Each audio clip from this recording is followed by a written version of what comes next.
सकाळी सकाळी उठलो आणि काय बघत बसलो रील रील बघून बघून झालो होतं बोर. चला म्हणलं जाऊ कुठंतरी फिरायला. मग काय लावला मित्रांना फोन, ते पण बिनाकामी लगेच चल म्हणले. मग काय काढली ना आपली गाडी आणि बसलो मी मागं व्हिडिओ काढत. आणि ह्या मधल्याने माझा चष्मा गॉगल घेतला बरं का. त्याला म्हणलं दे बाबा, ते म्हणतो तू पाहिलाच हँडसम दिसतो, तुला नाही त्याची गरज. तर मी बी दिली एक कट्टर स्माईल आणि बघितलं त्याच्याकडे. जिथं जायचं होतं त्या एंट्री पॉईंटलाच दिसला ना वाघ. हो, त्याला बघून माझी तर फाटलीच.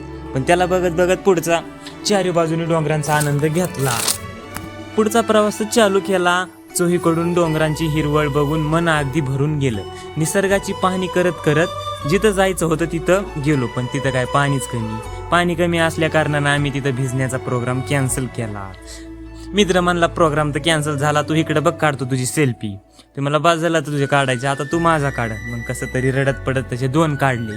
दुसरा मित्र म्हणला तुमचेच काय काढता, माझा काढा, पण माझा इथं नको, मंदिरापाशी काढा. मग त्याचे बी काढले 2.